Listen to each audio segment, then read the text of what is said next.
भगवते वासुदेवाय। ओम श्री कृष्णाय नमः।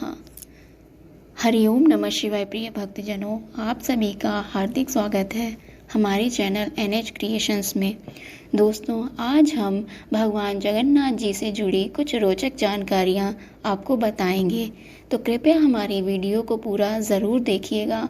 और आप अगर हमारे चैनल पर नए हैं तो इसे सब्सक्राइब करना ना भूलें। दोस्तों, 4 पवित्र धामों में से एक पुरी में जगन्नाथ भगवान श्री कृष्ण रूप में विराजमान हैं। यहाँ पर आषाढ़ माह में अमावस्या के बाद उनकी रथ यात्रा निकाली जाती है। तो आओ जानते हैं रथ यात्रा से जुड़ी कुछ रोचक जानकारियाँ। कैसे हुई रथ परंपरा प्रारंभ?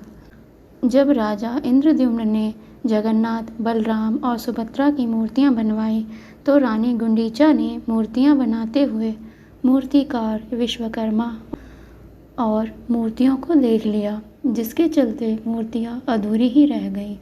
तब आकाशवाणी हुई कि भगवान इसी रूप में स्थापित होना चाहते हैं। इसके बाद राजा ने इन्हीं अधूरी मूर्तियों को मंदिर में स्थापित कर दिया। उस वक्त भी आकाशवाणी हुई कि भगवान जगन्नाथ साल में एक बार अपनी जन्मभूमि मथुरा ज़रूर जाएंगे। स्कंद पुराण के उत्कल खंड के अनुसार राजा इंद्रद्युम्न ने आषाढ़ शुक्ल द्वितीया के दिन प्रभु के उनकी जन्मभूमि जाने की व्यवस्था की। तभी से यह परंपरा रथ यात्रा के रूप में चली आ रही है। रथों का निर्माण नीम की पवित्र अखंडित लकड़ी से होता है, जिसे दारू कहते हैं। रथों के निर्माण में किसी भी प्रकार के कील, कांटों और धातु का उपयोग नहीं किया जाता। रथों के निर्माण के लिए काष्ठ का चयन बसंत पंचमी पर होता है और निर्माण कार्य अक्षय तृतीया पर प्रारंभ होता है। 3 रथ होते हैं तैयार। रथ यात्रा में 3 रथ तैयार किए जाते हैं। बलराम जी के रथ को ताल ध्वज कहते हैं, जिसका रंग लाल और हरा होता है। देवी सुभद्रा के रथ को दर्पदलन या पद्म रथ कहा जाता है, जो काले या नीले और लाल रंग का होता है। जबकि भगवान जगन्नाथ के रथ को नंदी घोष या गरुड़ ध्वज कहते हैं। इसका रंग लाल और पीला होता है। रथ यात्रा में सबसे आगे बलराम जी का रथ, उसके बाद बीच में देवी सुभद्रा का रथ और सबसे पीछे भगवान जगन्नाथ श्री कृष्ण जी का रथ होता है। इसे उनके रंग और ऊंचाई से पहचाना जाता है। नंदी घोष रथ 45.6 फीट ऊंचा, ताल ध्वज रथ 45 फीट ऊंचा और दर्पदलन रथ 44.6 फीट ऊंचा होता है। रथ यात्रा के पूर्व प्रभु को आता है बुखार। रथ यात्रा के 15 दिन पूर्व भगवान जगन्नाथ को 108 कलशों से शाही स्नान कराया जाता है, जिसके चलते वे बीमार पड़ जाते हैं और तब उन्हें 15 दिनों के लिए एक अलग कक्ष में सुलाया जाता है, जिसे ओसर कहते हैं। इस 15 दिनों की अवधि में महाप्रभु को मंदिर के प्रमुख सेवकों और वैद्यों के अलावा कोई और नहीं देख सकता। इस दौरान मंदिर में महाप्रभु के प्रतिनिधि अलारनाथ जी की प्रतिमा स्थापित की जाती है तथा उनकी पूजा अर्चना की जाती है।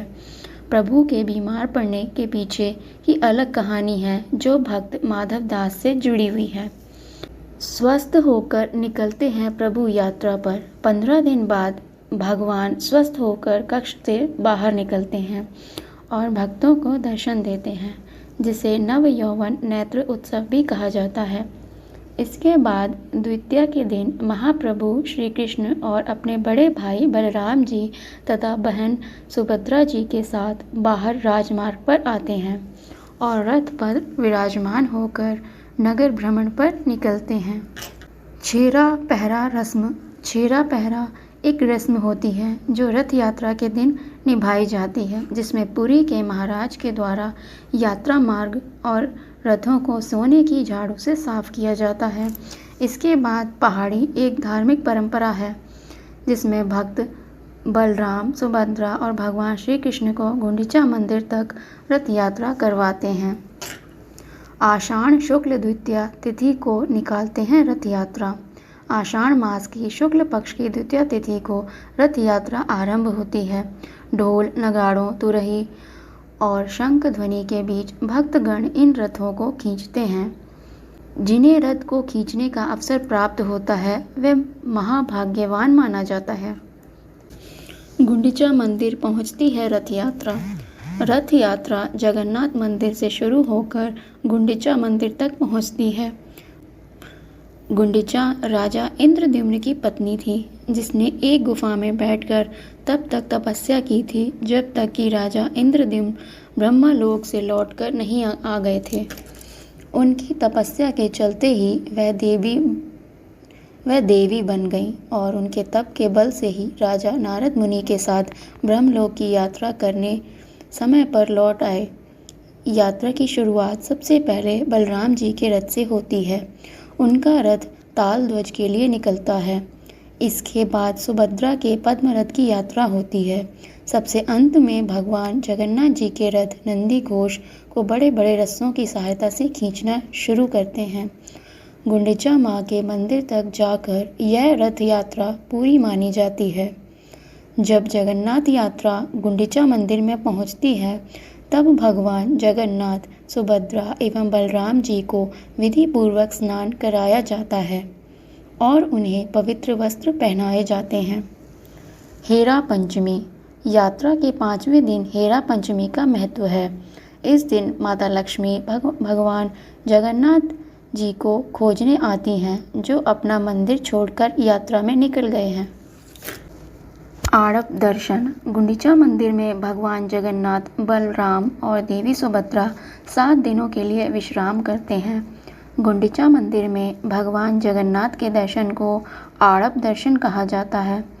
गुंडीचा मंदिर को गुंडीचा बाड़ी भी कहते हैं। माना जाता है कि माँ गुंडीचा भगवान जगन्नाथ की मौसी हैं। यहाँ पर देवताओं के इंजीनियर माने जाने वाले विश्वकर्मा जी ने भगवान जगन्नाथ, उनके भाई बलराम और बहन सुभद्रा की प्रतिमा का निर्माण किया था। मान्यता है कि भक्ति का सम्मान करते हुए भगवान हर साल उनसे मिलने आते हैं। बहुड़ा यात्रा। आषाढ़ मास की दशमी को सभी रथ पुनः मुख्य मंदिर की ओर प्रस्थान करते हैं। रथों की वापसी की इस यात्रा की रस्म को बहुड़ा यात्रा कहते हैं। जगन्नाथपुरी में भगवान के रथ को खींचते हुए 2 किलोमीटर की दूरी पर स्थित गुंडीचा मंदिर तक ले जाते हैं और 9वें दिन वापस लाया जाता है। रथ में ही रहती है एकादशी तक प्रतिमाएं। 9वें दिन रथ यात्रा पुनः भगवान जी के धाम आ जाती है। जगन्नाथ मंदिर वापस पहुंचने के बाद भी सभी प्रतिमाएं रथ में ही रहती हैं। देवी देवताओं के लिए मंदिर के द्वार अगले दिन एकादशी को खोले जाते हैं। तब विधिवत स्नान करवाकर वैदिक मंत्रोच्चार के बीच देव विग्रहों को पुनः प्रतिष्ठित किया जाता है। तो दोस्तों, ये थी जगन्नाथ रथ यात्रा से जुड़ी कुछ रोचक जानकारी। अगर पसंद आई हो तो आप इसे लाइक ज़रूर करें और हमारे चैनल को सब्सक्राइब करना ना भूलें। तो दोस्तों, बोलिए जय श्री राम, हर हर महादेव।